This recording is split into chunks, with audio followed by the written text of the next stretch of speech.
Hello, everyone, and welcome to Talk Nerdy. Today is Monday, February 2nd, 2026, and I'm the host of the show, Dr. Cara Santamaria. And as always, before we dive into this week's episode, I want to thank those of you who make Talk Nerdy possible. Remember, we follow a user-funded model here on the show.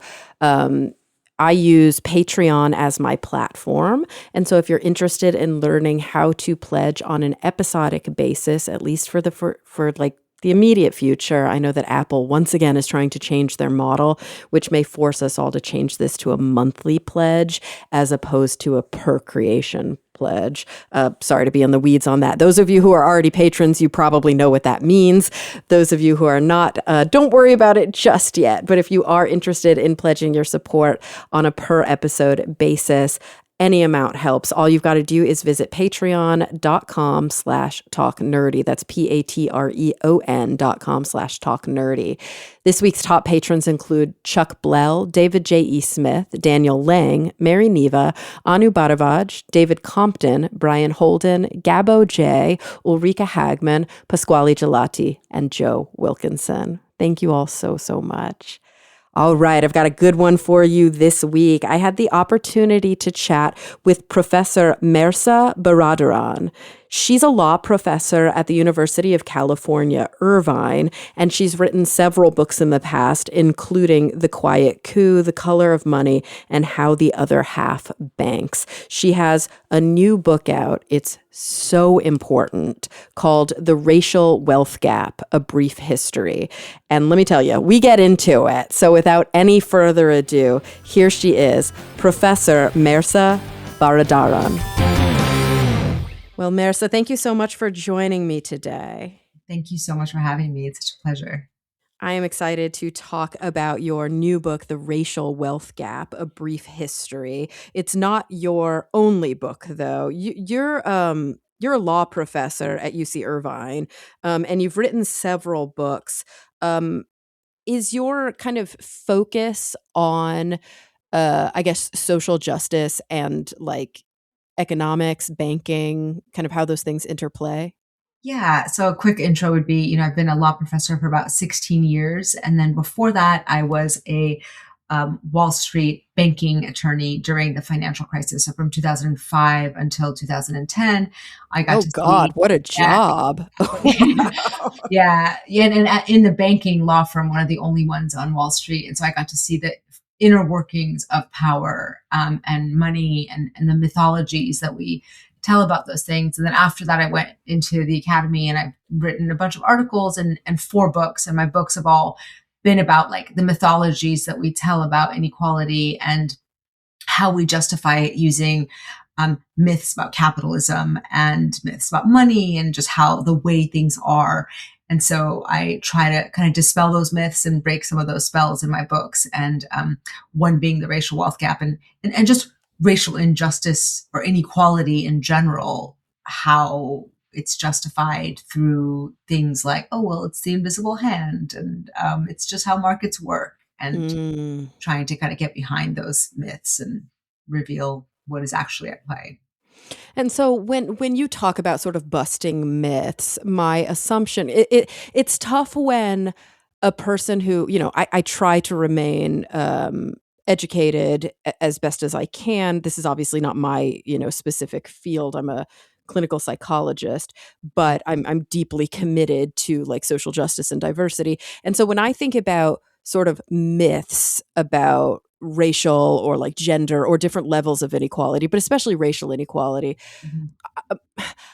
I guess I think that a lot of people in the US believe that the market is truly free, or that somehow everybody has they're starting at the same starting line, and all the myths of pull yourself up by your bootstraps, manifest destiny, the American dream. Is that what you are referring to when you talk about these kinds of myths? Okay. Those and then also more specifically, just looking at money and banking just as these neutral principles, like money being neutral, law being neutral. And when you really dig in and pull at these threads of what actually is money, what is the market? And it turns out it's a whole bunch of policy decisions. It's a lot of lawmaking. And when you look at who is making those laws and to whose benefit, and then you're, like, in these rooms where these laws are being made, and then the mythologies afterwards, it's like, well, if you just save enough money, or, it's all like the focus in the public dialogue is about personal responsibility. Yes. And like in private, it's very much like the Fed, pumping trillions of dollars to buy up toxic assets and give banks interest on their reserves, and all of these like policy decisions that are made totally outside of the purview of the public. And then we assume that what's happening here is like a neutral market that goes by the laws of supply and demand. That's just like this natural order. It's like science and gravity, rather than some decisions are actually being made here that favor certain people and not others. I'm so excited to be talking to you today, because I feel like less so on this podcast, because this is a one-on-one interview with a different kind of expert each week, but more so on another podcast I work on, The Skeptic's Guide to the Universe. I'm often sort of beating a skeptical drum when it comes to capitalism.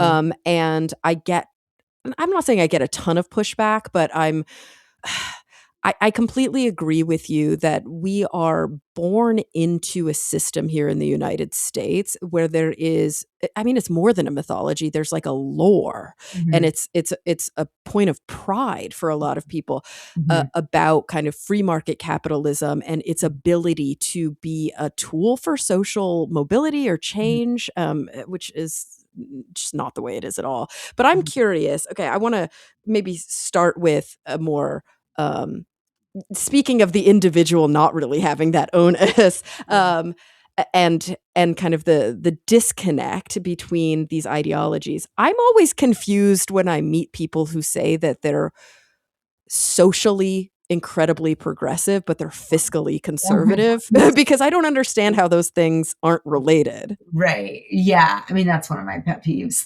Well, it's really, it's just, the myth here is that, fiscally conservative is like there's some scarcity of resources. And if we just spend it on welfare and people, like that's kind of like what they want you to think. But money is not scarce. Money is literally created by the populace. Money is not real. It's very abstract. And when you look, the higher up you go in the structure of society, like when you look at banks and the Federal Reserve, we're talking trillions of dollars in certain accounts, right? And these are not fiscally conservative things happening up there. When we talk about fiscal conservatism, it's always about the poor.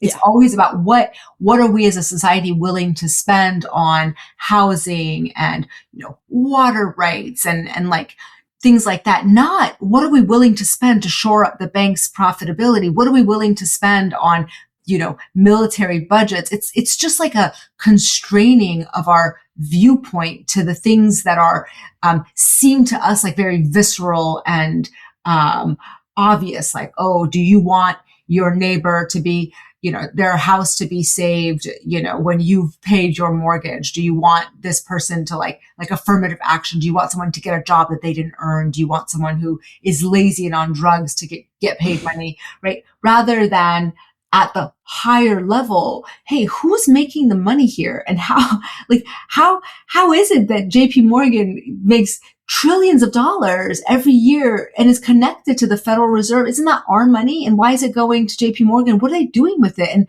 what about the shareholders and the private equity firms that don't pay back into the public fist? Like, if we're talking about fiscal conservatism, I'd like to look at the entire balance sheet rather than like the tiny little bubbles at the bottom. And then the socially liberal, it's like, it's just like, I'm not a bad person. I don't hate people. I just don't want to live in a community where my resources are shared by the less fortunate.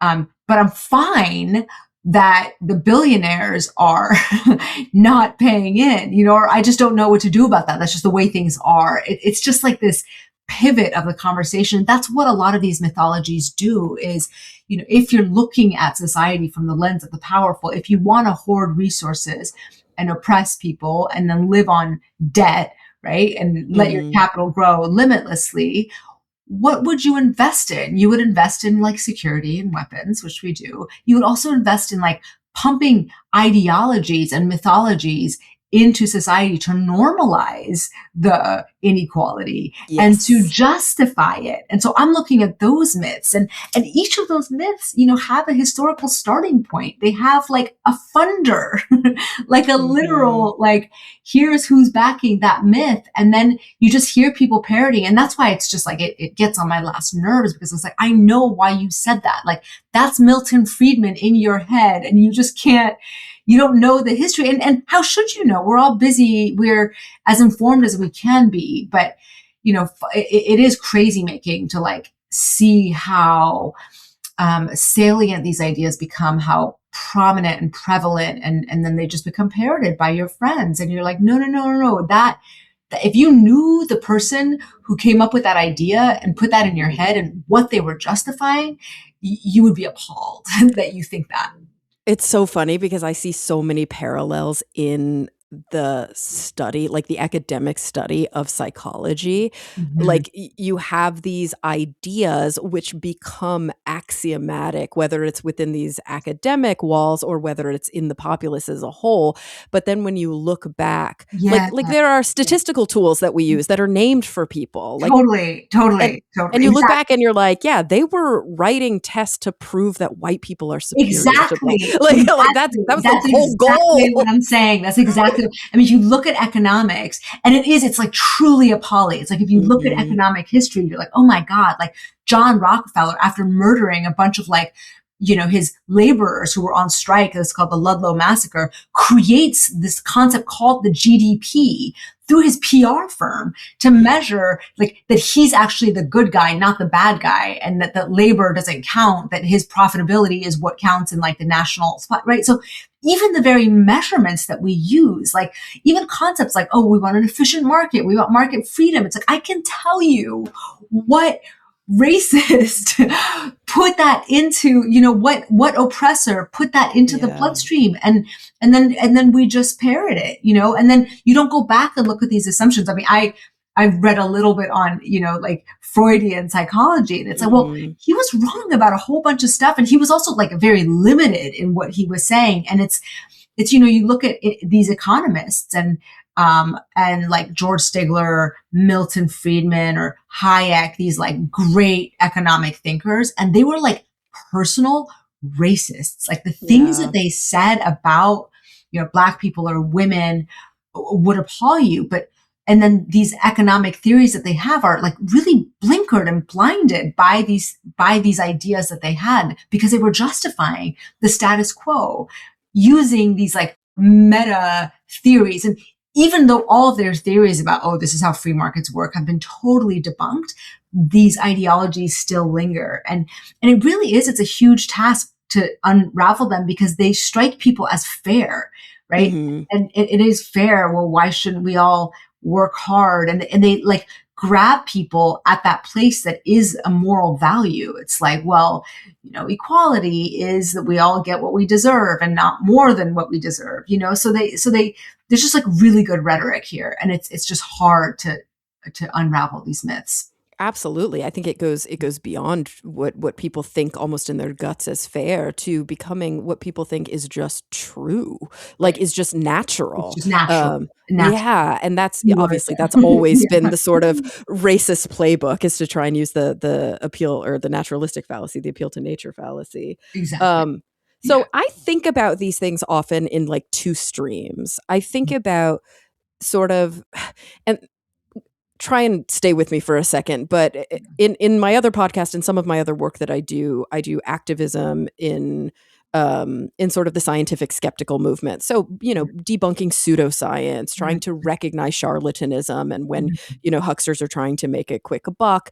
Good work. Thank you for doing that. it's, On it's behalf of all of it's us. God, especially with the administration we're dealing with, right? So So much. Yeah. it's a lot, yeah. So one of the things I often like to talk about is there's a difference between the sort of end user, or in some ways the victim who becomes the perpetrator. So that person who is being fed the rhetoric and then maybe regurgitates it or, kind of toes the party line, and the actual person at the top who has a financial interest in spreading disinformation. And both, I think, parts of the equation are necessary to understand from a psychological angle. Like, I'm always like, why? I grew up in the South, right? I grew up in Texas, and I'm like, Mhm. why are so many poor white people Mhm. conservative Mhm. fiscally? Like, Mhm. it doesn't make sense to Mhm. me because Mhm. it doesn't feel like it serves them. And I Mhm. keep coming back to this idea that they have been fed rhetoric that one day you'll be rich too. Right. And so you want to protect your assets that don't exist for in the future when you have them. Do you think that is the crux of that sort of manipulation that we see on that side? Yeah, I mean, you can go back again. There's a historical moment where the Mhm. white lower class is turned against the black lower class. And it is the moment where, like, the cotton oligarchy wants to remain in power. And there are these movements that try to connect, hey, black slaves and white debt servants, you're kind of under the same boot, right? This like Mhm. cotton market and its massive profits that is on your backs. And so the second they try to join forces, and there are moments in history where this stuff is possible. It's not like this power is always inevitable. White supremacy comes in and says to the white worker, you get this thing, wages of whiteness, Du Bois calls it, right? And then you ally with us through, your race will get you up here. And these people will forever be low, right? So you're given this like anemic, pathetic version of like freedom to like Mm. ally yourself with the billionaires. Like, you're carrying water for people who don't give a shit about you. Sorry Yeah. for the expletive. No, yeah, And, yeah. and you're using your vote and your only power in the system to actually harm those below you, because those below you are the only ones you can see the system is too great above you to really think that you can dismantle. So you're both getting the sense of powerlessness. Well, I can't fight them. Whereas you probably could if you joined a movement of solidarity.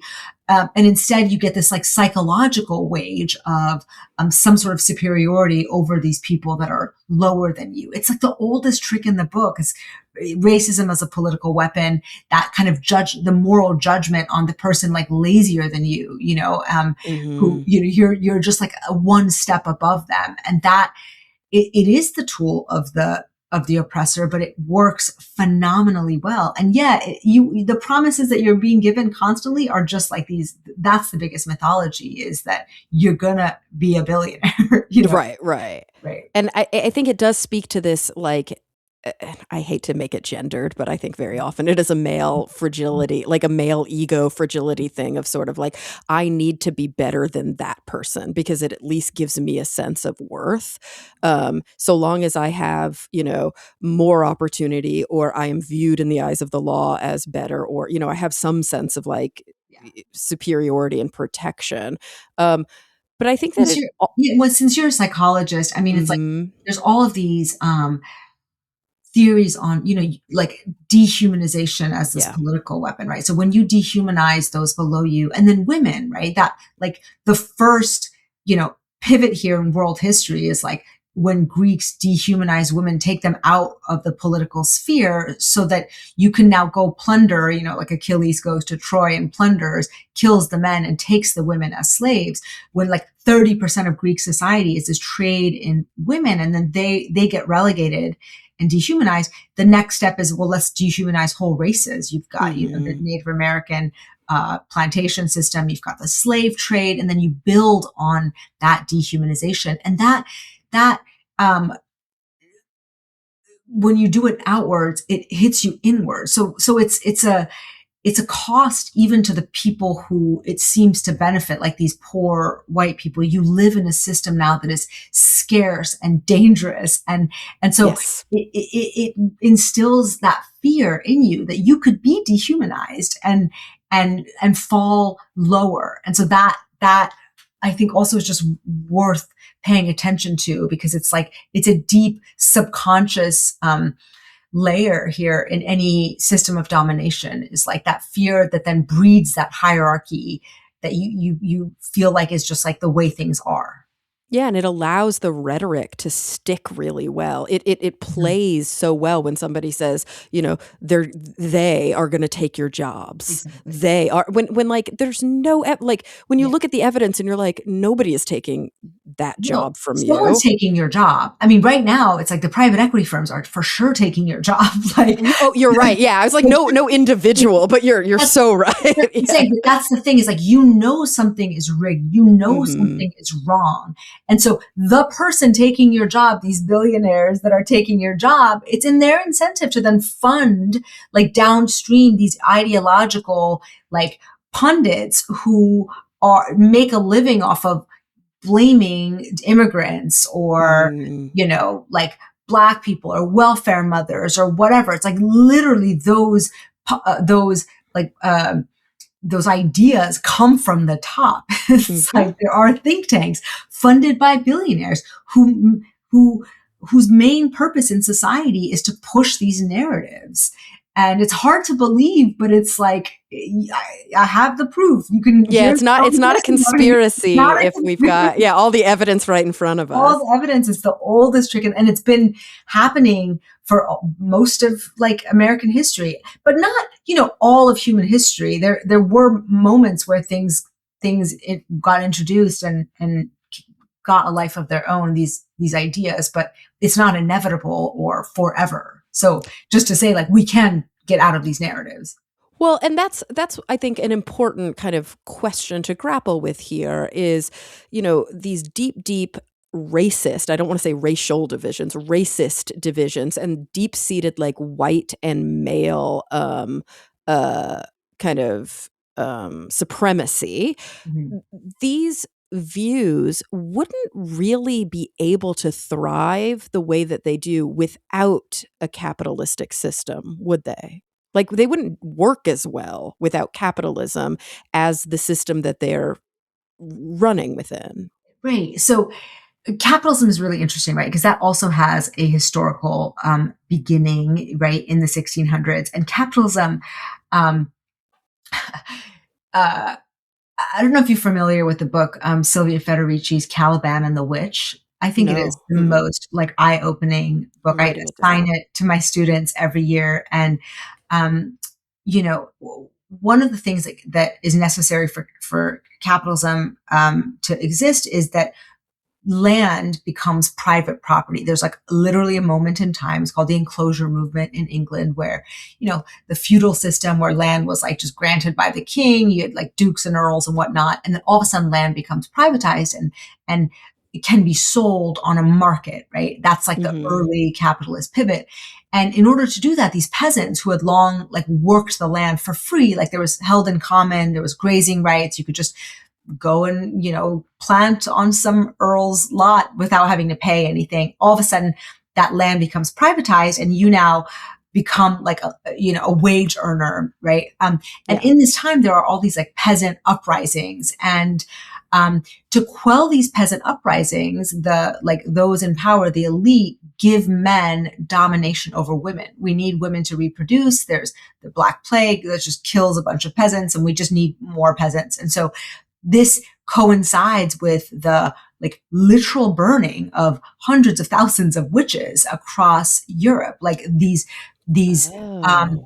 uh, tracts called the what do you call the Hammer of the Witch? These like basically conspiracy theories blaming women for witchcraft come into the fore, right? And you're both accusing women of witchcraft. You've decriminalized rape in the 1600s, right? It used to be a crime. Now it's not. And then women just, again, get all of their political rights taken away. And that is like works hand in hand with this privatization of land. And, Yeah. and she shows that across the world, whenever you have, in Africa, like you see which accusations start coming out when land is being privatized, right? It's like somewhat similar. And you can see it almost psychologically, like we're dominating land, we're dominating women. These ideas kind of go hand in hand. And that like reproductive source, which is the land, and females become like property of men, both, right? Mm. And so um, that idea of capital then grows a life of its own. And it's one of these like ideologies and myths that says it's one thing, it says it's freedom, but it's actually the biggest force of like driving inequality and oppression in the world, right? So capital is this abstract idea that is like you have some ownership right in the future that must grow, right? So bringing in like any form of asset, land, corporate share, whatever. And that growth, leads to the plantation system. It Of leads, course. I mean, and it's fundamentally linked to power. Like, how would you even have an asset to begin with if you didn't powerfully take it? Exactly. Like that's how that works. And Yeah. like the people who end up with assets not through power had to be given those assets. Like it's by somebody in power. How are you ever going to disrupt a system where assets accumulate and grow on someone's balance sheet, right? So the only thing that's ever disrupted it is like revolution or violence. But at this point, we're so far from the last revolution that we have like the highest inequality numbers ever. Like 1% of Americans own like 50% of the economy. And that is a one-way ratchet. Capital only grows. It doesn't diminish, right? Because it lives on debt. And then that's the other thing that's happened in the last 30 years, again, thanks to these mythologies of like free markets and capitalism, is that debt, which is, by the way, the other side of capital, has ballooned. I mean, we've gone from a household debt of basically zero in the 60s and 70s to like 80%.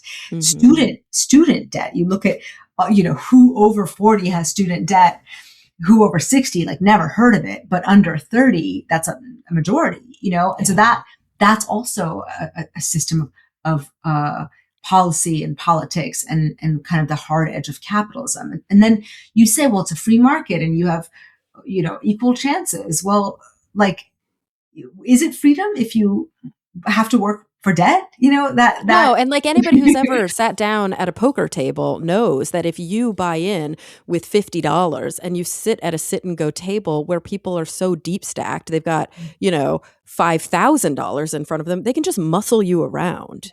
Like you may be one of the lucky few who maybe doubles up, triples up, but like ultimately when they have that much power, they can make you do things you don't want to do at the poker table. Right. I mean, my first book, is called How the Other Half Banks, and I kind of really dig into this, the usury rates, the interest rates. The poorest people, the bottom 50%, pay the most interest for anything. For, forget about payday loans, which are just like 300% APR, but for rent, for cars, for basic necessities, for even a healthcare, you're in a debt cycle because you're poor. James Baldwin says it's expensive to be poor. That is just like, that's capitalism. So you're born poor, and then debt is your only way out. And then you look up the chain, and it's like, well, you're born a trillionaire's son or a billionaire's son, and there's no possible way for you to fall. That seems like stacked and against any sort of like market fairness, right? But we and beyond fair, it seems like almost like a physics or like I think of it, so I'm a psychologist, but I'm a psychologist in a cancer center, and I often think about cancer biology and how cancer works and proliferates. And there's this thing that rich people do where they make money on their money, right? So they have their money in these holdings that have interest rates in the opposite direction. They're getting paid for banks to hold on to their money. And so at a certain point, there's like this inflection point where you're no longer getting paid for labor. You're only getting paid for storing your money. Well, and that breaks the system, right? Exactly. It's so interesting that you bring up cancer. I'm laughing because that's the analogy I use to describe the capital system in my book, The Quiet Coup, the last book, is like, it has become metastasized. It is metastasized. Yeah. Capital is growing at like 20% per year in certain private equity funds. And if you look at the world through these pools of capital, I mean, they are growing faster than it can be spent, faster than it can be put back into the economy. They're not getting taxed, right? Because why? All you have to do is spend, if you're a trillionaire, all you have to do is spend like $1 million of your trillions on buying laws that make you not have to pay taxes. Yeah, that too. Oh God, Laws are another way to real break the cheap. system. Yeah. Laws are real cheap. But yeah, it's metastatic growth that is no longer productive, if it ever was, and it is sucking the like lifeblood of the economy. And what are you investing in? Where is the yield coming from? If you need your capital to grow at 20% per year, at a minimum 10% a year, where are you getting that? You're getting it from debt, you're getting it from interest, you're getting it from breaking up corporations and selling them for parts, you're getting it from buying sovereign debt, which is putting third world countries in debt. You're getting it from cutting pensions and cuts and interest rates and debt. You're taking it out of the mouths of people. Exploiting. I mean, that's the thing that there's a line in a NoFX song that I listen to that says like when one makes 20 million. I mean, this song is like 20 years old now, so it should be even higher. But when one makes 20 million, 10,000 people lose. What keeps that one from swallowing a shotgun? Which is like it's you. Yeah, it is a closed system ultimately. Right? In the grand scheme of things, it is a closed system in that in order for a CEO to make, 400, 500 times its lowest paid workers, it's basically not giving its lowest paid workers a living wage. Right. And we see that time and time again. And one thing to point out for those who are listening and or like, I recognize that book.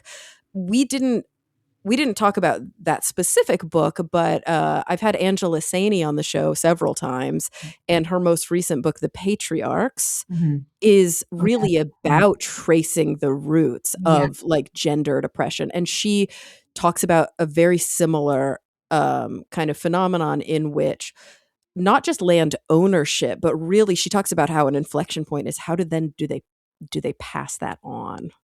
Right? How do we document who owns what and where does it go when the landowner dies? And it goes to the sons, right?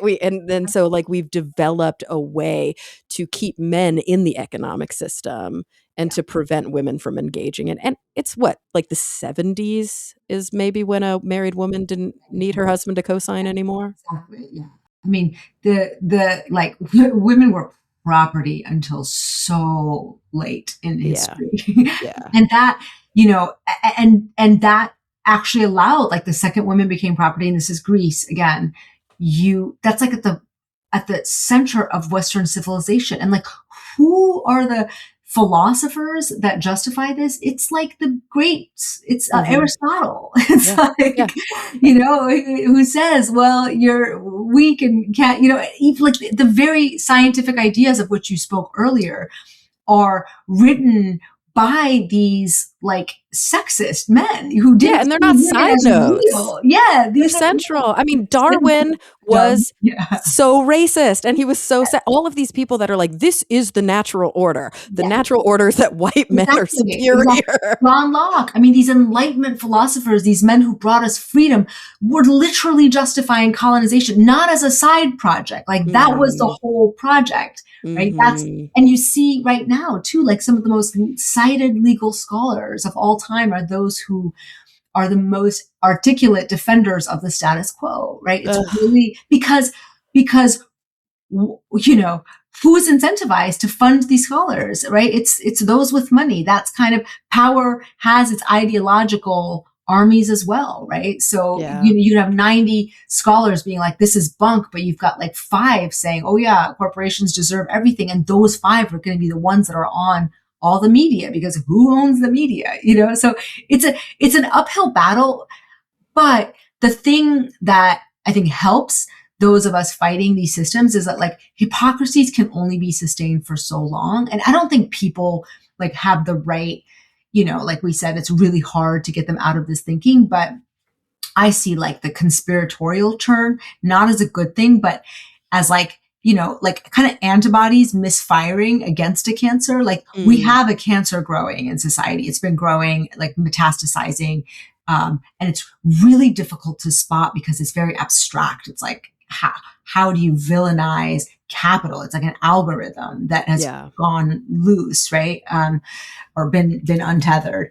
And And, so you point to, oh, it's like, Marjorie Taylor Greene talks about like the Jewish space lasers and real like anti-Semitism, anti-immigrants. Like we got to fix it somehow. And you're pointing to like certain groups of people because we can only think in humans and not in like ideas. Like this idea was like a viral virus that infected the human population. And you think it's just natural and scientific, but it's not.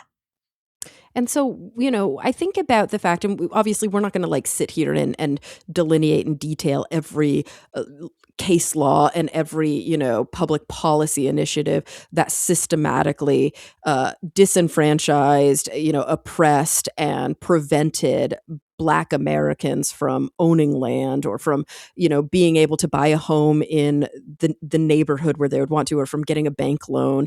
We know that there are kind of countless examples of specific systemic and institutionalized efforts that are still on the books today, or the ones that are no longer on the books. They have lasting effects, right? But talk to me maybe from like a bird's eye view about why the argument that you often hear from, I don't even want to say well-meaning, but sometimes well-meaning, Yeah. white Americans who are like, the sins of my grandfather shouldn't be my sins. We live in a more egalitarian society now. Like, my neighbor who's Black is a law professor, or my neighbor who's Black is a physician. Like, we shouldn't still be paying this price. Like, things are better. Like, how do you get through to them? I mean, several ways. One is you are paying the price. Like by living in a society where there are pockets of poverty delineated by race, by living in a society where certain neighborhoods are over policed, you are paying more Right. for things that you should be paying for. That's true. Like, it's expensive. It's expensive to live in segregated economies, right? When there is this bottom over there, you got to protect yourself. So you're paying regardless, not just actually paying, but you're also paying a psychological cost, right? Yeah.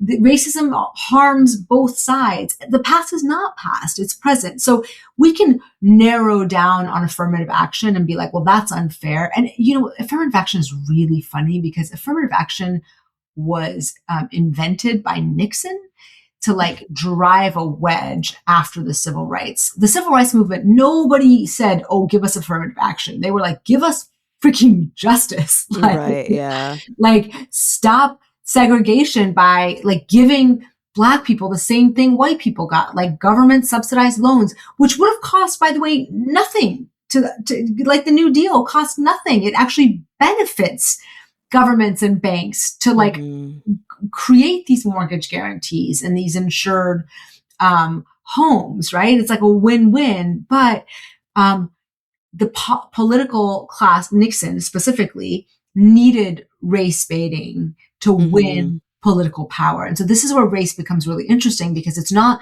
like, oh, we're all like hatred lives in us and we're just like naturally racist. It's like, no, he did race baiting to win the South. And how do you do race baiting? You criminalize, you demonize Black people, and then he created affirmative action to like really like break up the white left, the labor movement, from the Black left, which is like the civil rights movement, because the first people that got hit with affirmative action quotas were labor unions. The people on the lower rungs were like, now you're losing your place.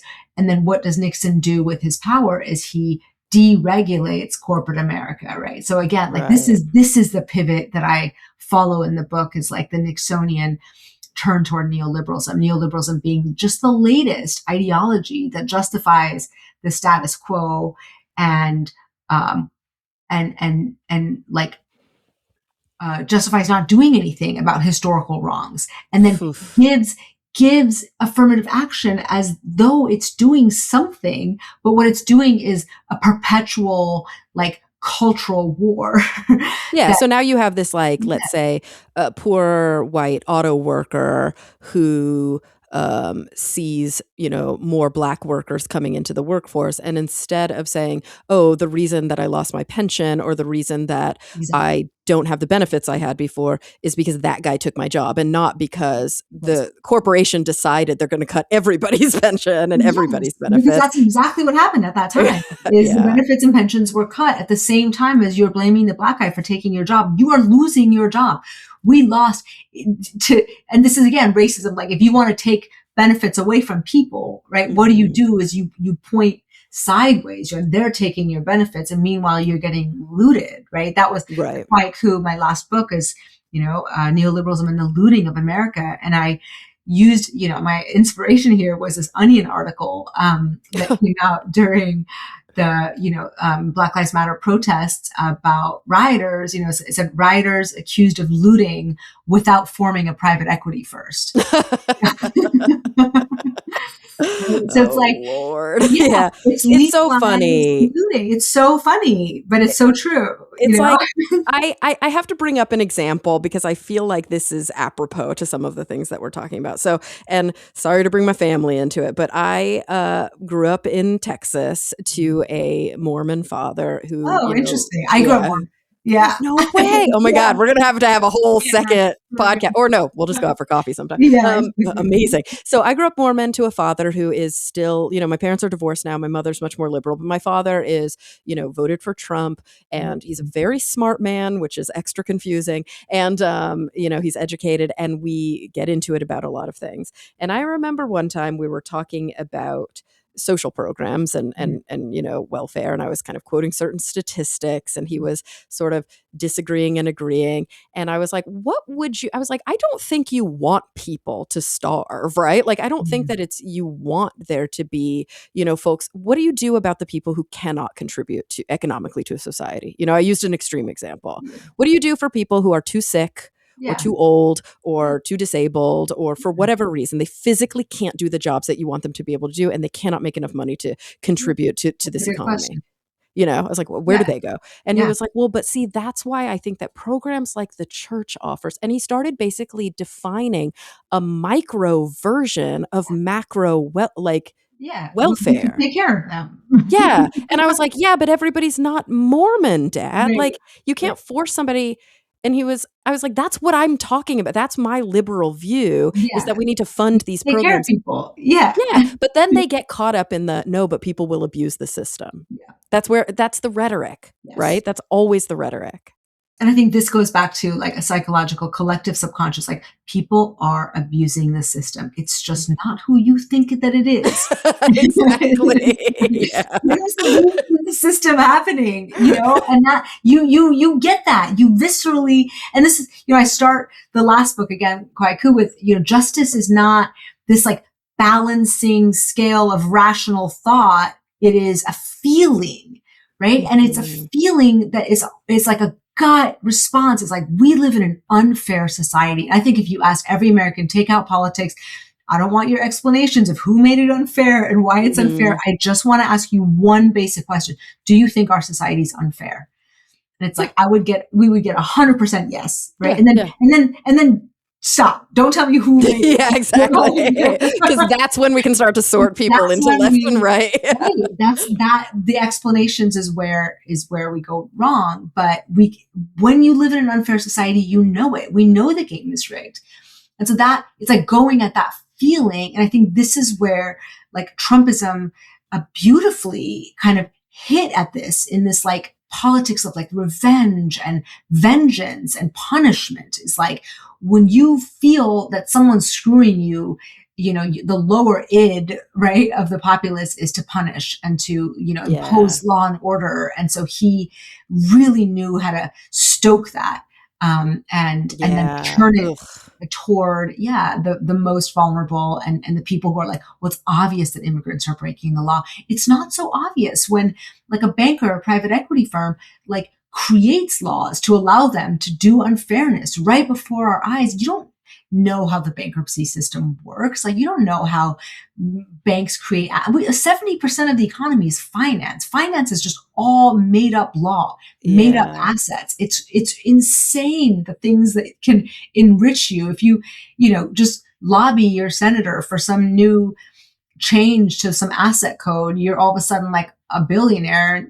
From 100 million, you're a billion. And it's like, well, that's crazy, And right? it's like I can't help but imagine that there's this like, neighborhood supermarket and there's like people who it's like a co-op and people work the supermarket and the supermarket is full of produce and it's full of, boxed foods. And periodically people sneak in and they steal a banana here and they steal an orange there because they're hungry and they need to eat. And every once in a while, like somebody like an elitist comes in, like a rich person comes in and goes, I need to feed, a fancy dinner. And the supermarket workers go, here you go, just take all this for free.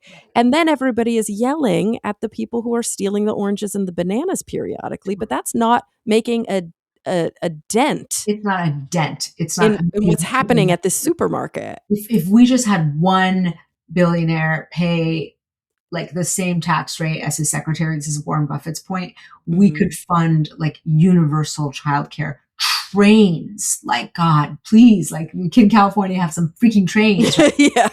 Like, just, public schools. It's like it's Yeah. like a drop in the bucket where you're talking about Yeah, single payer healthcare. these Like we've things. got And it's there's not so there- many so options. many things, and it's not a drain on the system. Like when we educate young people, we get that back like in multiples when we create infrastructure and trains and like things that we can all use, we get that back. It's not a drain on the system to actually solve homelessness. It's a drain on the system to have such inequality. It's a drain on the system to justify $1 trillion. Like nobody should have $1 trillion. That is a symptom of an immoral, unfair society. You cannot spend that money in multiple lifetimes. All you can do with that money is buy laws and power. It grows faster than you can spend it. This is Exactly. the That thing people it don't reached that understand. inflection point. It's, Yeah. it's cancerous. It's And I remember watching, I think it was Robert Reich's documentary Inequality for All, and he had this like rich guy in the movie, and it was just a profound aha moment for me where he was like, listen, I make 1,000 times what, Joe over there makes. Mhm. But I have 5 homes. Yeah. So I have, let's say, 10, well, I don't know. Like I have 5 homes, each with 5 bedrooms. That's 25 bedrooms and 2 pillows per bed. That's 50 pillows. So I make 1,000 times more than him, but I only buy 50 more pillows. Exactly. And he kept doing that with that. He's like, I have 10 cars and my cars are the $200,000 cars, but still it doesn't match the amount I'm putting back in to the amount that I'm keeping out of the system by hoarding that wealth. Yes. And so this idea of trickle down, like I'm always feeding back, No, it just the math doesn't math. You cannot spend that money. No. You can buy yachts. I mean, yachts is the big thing, right? So like just these massive yachts and they're like, $50 billion, but that's nothing when you're looking, it's like that money, $1 trillion is an unfathomable amount of money, right? That is not viewable. Whereas on the bottom, when you're talking about like $500 to make rent, that's like real money. $1 trillion is not real money. That's like fake money. And people don't really understand exponents. They don't understand. They don't know what happens when you add a zero to the end of something. They don't understand compounding interest. Like this money is like, it's metastatic. That's the velocity of capital. I think people don't understand. And so you're looking at, fiscal austerity, which is like the neoliberals' favorite word. It's like taking money away from people in the democracy and giving it to corporations and capital to overrun the democracy. That's what fiscal austerity allowed, is to basically erode democracy. Yeah, that's right? oligarchy. That's all that is. Oligarchy. That's all we have. And it's a corporate oligarchy. Corporate oligarchy, yeah. But ultimately, and that's the point that I think is so important that does map back. I mean, it all maps back to the racial wealth gap, but is that this idea, like you mentioned, with kind of corporate oligarchy, it's still individual people. And very often I'll see that, like on my other show, for example, we'll argue about like, why would the Office of Government Efficiency do this thing that's clearly not efficient? And like, why would, when you're looking at, the ROI on like investing in education, that's insane because it comes back like, X times and we know it's a good investment. It's like, because they don't care about long-term investment because they're also not thinking about the health of society. They're thinking about the health of their pockets, and they're thinking about short-term gains. Well, this is Margaret Thatcher and Hayek. One is there's no such thing as society, says Margaret Thatcher. There's no right there. It is an anti-society, anti-democratic framework. So the people who sold you free markets and capitalism did not believe in democracy. They are very, very clear about this. Right? It was not freedom they were selling. It was market freedom, and market freedom is like a nice sleight of hand to actually diminish freedom. It is. What it did was free corporations and capital holders from democracies. And it was led by these people who were angry at the civil rights movement, who were like, well, I don't want to integrate. And they lost in democracy. And so they like took their chips and went home. And this is like James Buchanan, Milton Friedman, George Stigler, and then those that funded those movements, which are the oil and gas companies, the tobacco companies, who were the losing sides when the world turned against like colonization and exploitation. You're like, well, we can't go to Chile and Venezuela and just take their stuff. Well, fine, let's diminish the power of democracy over us. And so they did. And so they stayed in Chile and Venezuela. And now we've got IMF and World Bank and these figments of globalization and freedom, but it's essentially colonization. We still have the same world order we had under empire. It just has different rhetoric. Now we call it like globalization, supply and demand, markets, like underdeveloped nations. So I wonder why they were underdeveloped, right? Right. Like you were sucking resources from these communities and not allowing them to like have any autonomy. And then once they like rebelled and tried to like gain some self sovereignty, you turned against democracy and made capital supreme. Well, right? And that's such an important point, because the rhetoric that so often people hear, and I'm always like scratching my head and screaming into the void, is that somehow free market capitalism and democracy are two sides of the same coin. Like you often hear the rhetoric that they're inextricably linked. And I'm like, no, you cannot have a democracy without heavy regulation on capitalism. You just can't.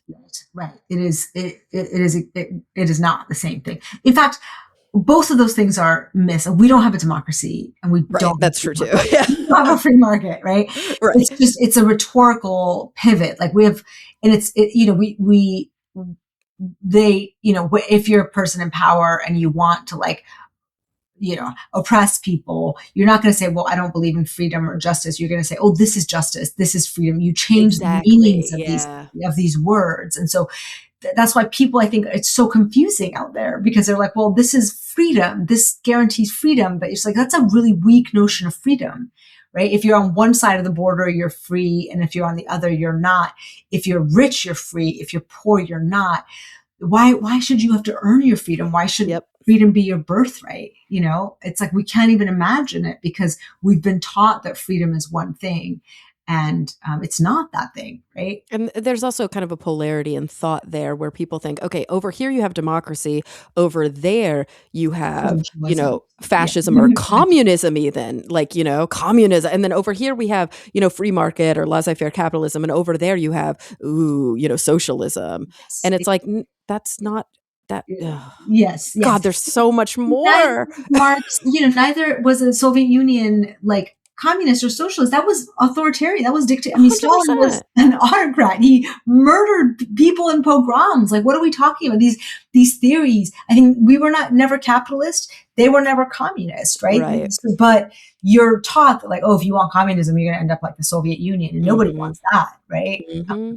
Yeah, it's and ultimately, I think what I'm hearing is that, and you do such a good job of doing this in not just this book, but in a lot of your scholarship, is if you want to understand not just how things are today, but how tied up they are in the rhetoric, you have to go back to who first promoted these ideas and really look at their motivations. And you can't just go, oh yeah, and they were also racist. You have to go, no, that was central to their motivation. Central to their motivation, yeah. Yeah, it's incentives of who had the incentive to create these dogmas and myths. And it is tricky. I'm constantly looking for language to describe this. But when you see it, it's kind of horrific. And once you see it in one place, you can see it everywhere. But it's like that, just like becoming aware and awake to, oh, I've been lied to, and the world is Yeah. just not what I thought it was. Yeah. It's the same thing with, I think, the patriarchy. It's the Like, same so thing with often, patriarchy. yeah, when It's people start to recognize it, it's all you can see. it's It's the all you can as see. I used Yeah. to have a professor that said, "It's the water we swim in." The water we swim in. I Yeah, say and you the same can't see that thing. You water. can't see Yeah. it. Yeah, you Mhm. can't see your ideologies. Ideologies work like that. It's like it's just the way things are, Ugh. and then you see the history. Oh, this is when it started. Right? Even the idea of like having a job. You think like everyone's always had jobs, but that starts in like the 1300s, where you were like a cobbler before. You could just like make shoes, and now you have to like work for the queen and become like a Yeah. waged cobbler. And it's Yeah. like that has a historical moment of beginning. Patriarchy has a Universal beginning. basic income. Yeah. And so, Yeah. obviously, we didn't even talk about what are some of the, corrective approaches. We're still in that, like, awaken your sensibilities part of the That's all we conversation. can do right now. And I think Yeah. because we can't imagine a better world. And I can imagine it, but it takes going far back to, I mean, when you imagine a better world, I go into like the indigenous communities, like Mhm. everything we've been taught about progress is wrong. Right? What is so wrong about living sustainably with the earth, right? That which Yeah. is what the native peoples were doing, right? Democracy that came from them, but it was like literally one person, one vote, right? Yeah, yeah. Right? Yeah. Like Yeah. not this whole like houses and electoral colleges and senators and whatnot, right? So I've gotta ask then, I know we're like, you have a heart out, so we've gotta go, but I've gotta ask before I thank you for being here. Yeah. Are you working on another, like, are you digging into the how do we get out of this mess side of the equation? Well, it's interesting because the further I dig in, every book has Mhm. gotten bigger and bigger, the further back I go in history. So my next book is about like the gold standard and war, right? When money became linked to war. And I think, you know, the more I realize that really like there aren't easy policy solutions. Like my first book, I Mhm. suggested like postal banking, and the second book I suggested reparations, and then the third book, it's like, whoa, democracy's over. We got to Right, yeah, exactly. It's like, like, ranked choice yeah. voting, like, Well, no, and then it's election like, reform? no, it's truly like awakening to all of these Mhm. systems and thinking our way out of all of it at once. And I do think that's possible for the first time ever, and it's imploding before our eyes. Like I think it's more at this point, I'm working on like awareness and awakening and then getting people on the imagining the future. I think that will take the next step. And I think we have to think outside even of hierarchical power. I think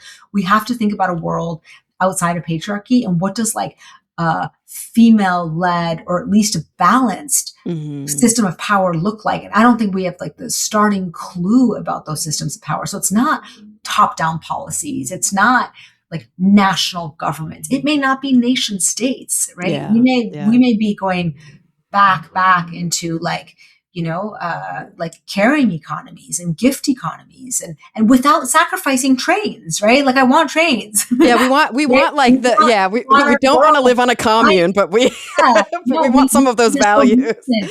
Yeah, well, in capitalism, the lie is like, oh, you want to go back to like, sticks and stones. It's like, no, Yeah. why should we give up our expertise? People can work and have, enjoyment in these complex systems that we've created, but through a fair and balanced governing structure, right? Absolutely. Yeah, I have to say, if we had universal basic income, I would still see patients. I know I would. Yeah, I would. we would just be doing things that give us meaning. We wouldn't Yeah. be late. I mean, we might take a beat and rest, right? And a lot of like bullshit jobs would go away per David Graeber. Like 80% of the jobs in this market are bullshit jobs, but Exactly. we would Yeah, all yeah. then care for the children and the elderly. Would we And then we not? Like, wouldn't we need would all of all that. Yeah, we wouldn't need to be yeah, busting our ass for yeah. income to pay for the people who are doing that Totally, for us. totally. And there are people who are like obsessed with like making trains. I keep using trains, but anything like food systems, agriculture, people will still do it. We would still do it, but we would do it in a way that was sustainable and not for Yeah. profit. Yeah. Oh gosh, I cannot thank you enough. Professor Mehrsa Baradaran, The Racial Wealth Gap, A Brief History.